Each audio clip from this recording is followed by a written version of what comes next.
थे आपका organic chemistry के पहले लेक्चर में। आज हम बहुत बेसिक सी चीजें पढ़ने वाले हैं, मतलब बेसिक ऑफ ऑर्गेनिक केमिस्ट्री आज हम पढ़ेंगे। ठीक, जैसा कि आप लोगों को पता है कि पेस सीरीज एकदम पेस में चल रही है। आप इसी तरीके से अपना प्यार मोहब्बत बनाए रखें तो आपको बहुत अच्छा यहां पर कंटेंट मिलने वाला है। सभी टीचर्स बहुत मेहनत कर रहे हैं हम लोग, तो आपके लिए ही ये किया जा रहा है। तो बहुत ध्यान से चीजें समझेंगे, बहुत अच्छे चीजें समझेंगे। मेरा नाम है पंकज सजेरिया और स्टार्ट करते हैं ऑर्गेनिक केमिस्ट्री का पहला लेक्चर। ये रहा आपके सामने आपकी स्क्रीन पर, ध्यान से देखना जरा। आप जानते हो चैप्टर का नाम एनसीईआरटी से उठाया गया है, ठीक है। ऑर्गेनिक केमिस्ट्री के बेसिक प्रिंसिपल और टेक्निक हम पढ़ेंगे। चलो तो कहानी शुरू करते हैं कि ऑर्गेनिक का मतलब क्या होता है। ऑर्गेनिक का मतलब क्या? ऑर्गेनिक का मतलब है लाइफ, सीधी सी बात है। ऑर्गेनिक का मतलब है लाइफ, सीधी सी कहानी, ठीक है। अब स्टार्टिंग की बात करें, ऑर्गेनिक केमिस्ट्री की स्टार्टिंग की बात करें, 200 साल पहले की बात है, ठीक है। जैसे कहानियां सुनाते थे ना, 200 साल पहले, 300 साल पहले, 400 साल पहले, तो 200 साल पहले की बात है, ठीक है। लगभग 200 साल पहले एक कहानी स्टार्ट हुई पूरी ऑर्गेनिक केमिस्ट्री की। तो कंपाउंड को साइंटिस्ट लोगों ने क्लासिफाई किया ऑर्गेनिक में और इनऑर्गेनिक में, ऑर्गेनिक कंपाउंड और इनऑर्गेनिक कंपाउंड। जो ऑर्गेनिक कंपाउंड होते हैं वो लिविंग ऑर्गेनिज्म से एक्सट्रैक्ट होते हैं, जैसे प्लांट हो गया, एनिमल्स हो गए, इनसे जो एक्सट्रैक्ट होते हैं उसको क्या बोलते हैं? ऑर्गेनिक कंपाउंड बोलते हैं। और जो नॉन लिविंग से होते हैं, जैसे मिनरल्स हो गए आपके, गैसेस हो गए आपके, तो ये इससे एक्सट्रैक्ट होते हैं, इसलिए क्या बोलते हैं? इसको इनऑर्गेनिक कंपाउंड बोलते हैं। स्टार्टिंग में जब ऑर्गेनिक केमिस्ट्री का डेवलपमेंट होने जा रहा था तो साइंटिस्ट लोग पहले ये मानते थे कि इनऑर्गेनिक कंपाउंड से ऑर्गेनिक कंपाउंड नहीं बनाया जा सकता लैब में। ऑर्गेनिक कंपाउंड में एक अपनी ही शक्ति या अपने ही फोर्स होते हैं जो प्रेजेंट होते हैं, ऑर्गेनिक कंपाउंड में प्रेजेंट होते हैं, और उनको लैब में हम नहीं बना सकते, ऐसा बोला गया था पहले। तो क्या कहानी थी समझते हैं जरा।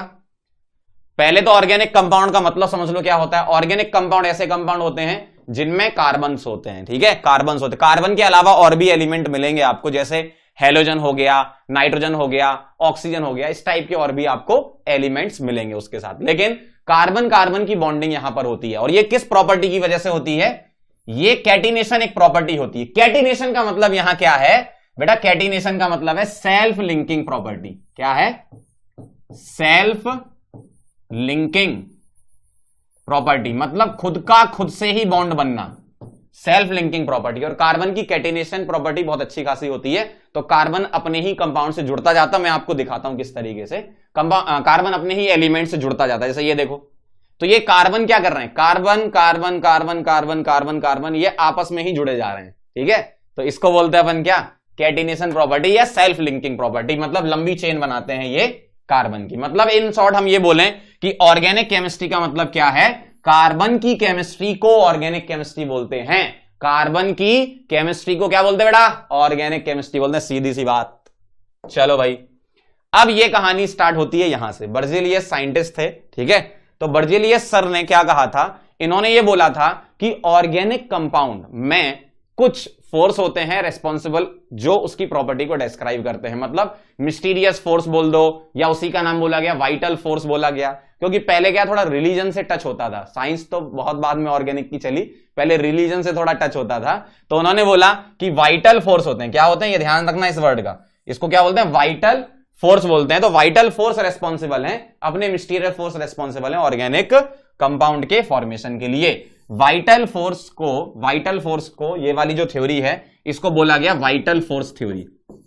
वाइटल फोर्स थ्योरी बोला किसने? बर्जेलियस ने वाइटल फोर्स थ्योरी बोला, और इस फिनोमेना को नाम रखा गया वाइटलिज्म। क्या बोला गया? वाइटलिज्म।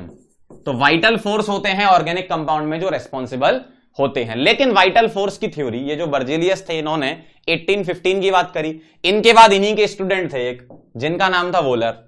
तो ये 1828 की कहानी स्टार्ट हो गई। अब क्या?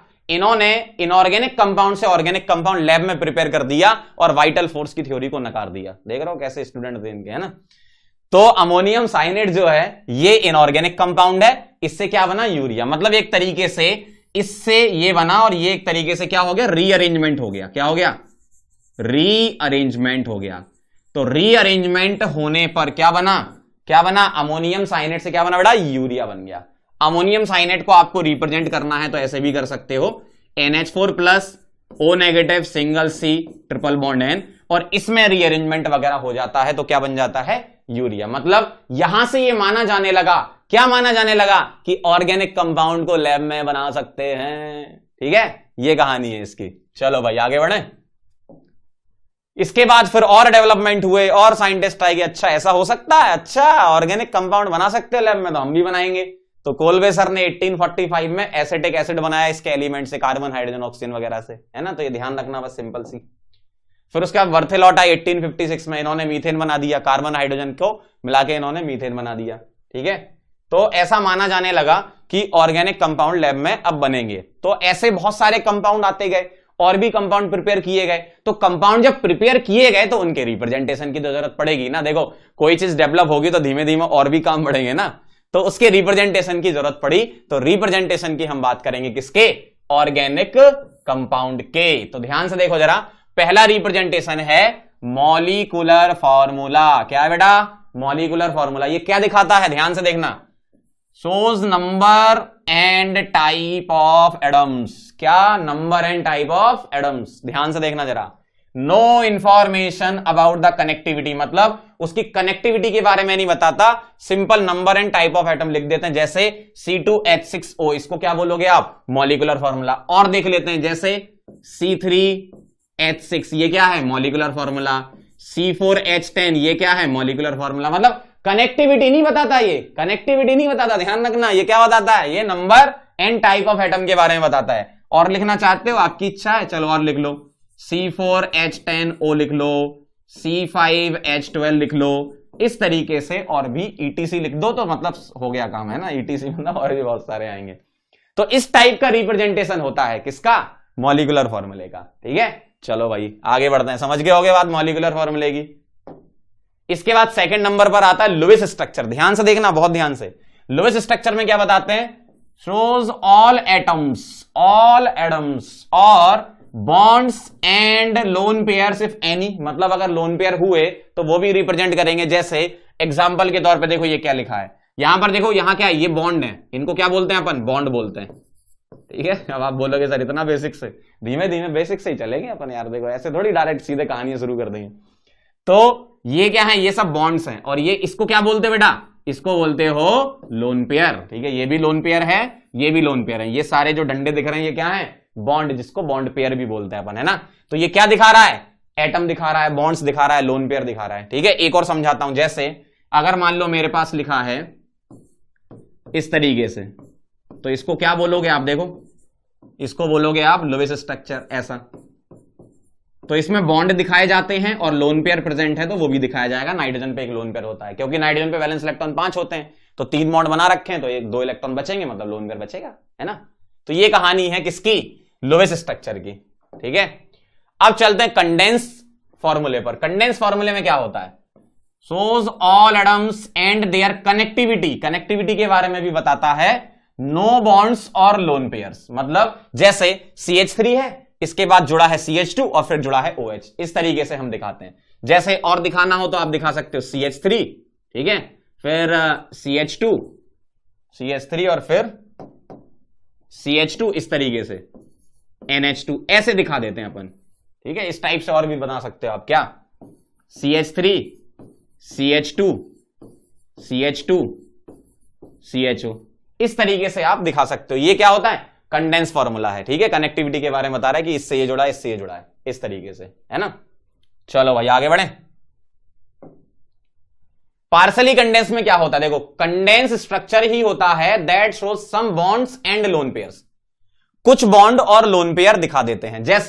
जैसे यहां देखो जरा, ऑक्सीजन से जुड़े हुए बॉन्ड दिखा दिए आपने और लोन पेयर दिखा दिए, यहां बॉन्ड नहीं दिखाया। तो इस तरीके से आप रिप्रेजेंटेशन दिखा सकते हो। ठीक है, मतलब ये ऑर्गेनिक कंपाउंड के सिंपल रिप्रेजेंटेशन की बात चल रही है, आप इस तरीके से रिप्रेजेंटेशन दिखा सकते हो, है ना। ठीक है, कुछ बॉन्ड दिखा दिया आपने यहां पर और लोन पेयर दिखा दिया, तो इसको क्या बोलते हैं आप, पार्सली कंडेंस फॉर्मूला बोलते हो। बहुत सिंपल सी चीज है, मतलब एक तरीके से ये लुईस से थोड़ा मैच कर रहा है ना।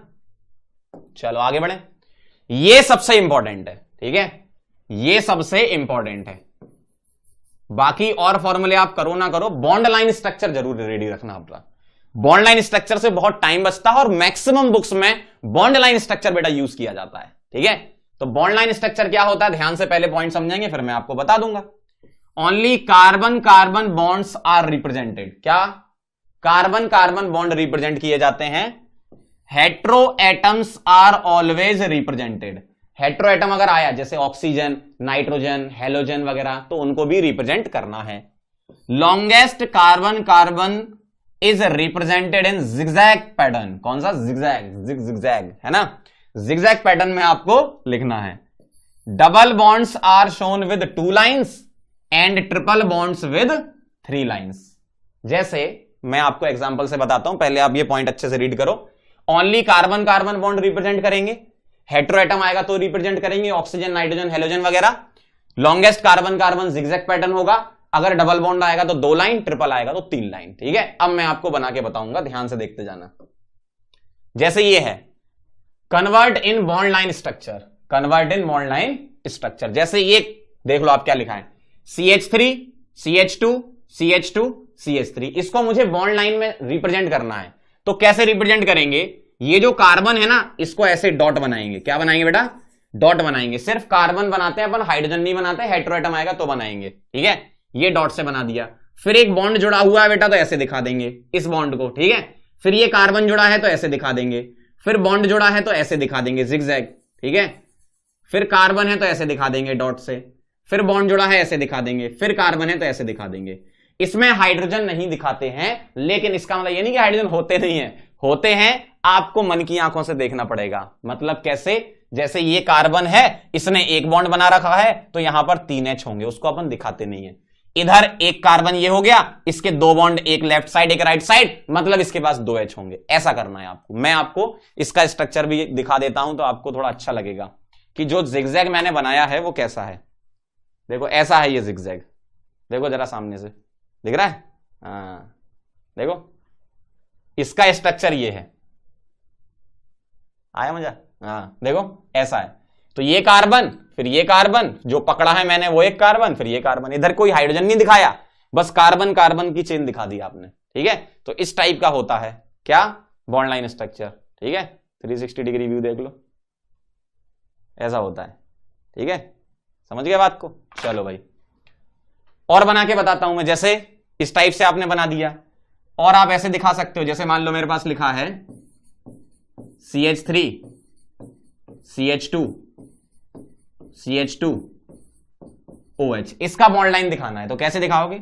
ये कार्बन ये हो गया, फिर एक बॉन्ड बना दो, ये वाला कार्बन ये हो गया, फिर एक आया बेटा, ये आ गया एक और ये देखो हेट्रो एलिमेंट आ गया, मतलब कार्बन के अलावा। तो क्या करोगे आप? इस तरीके से OH दिखा दोगे, ऐसा।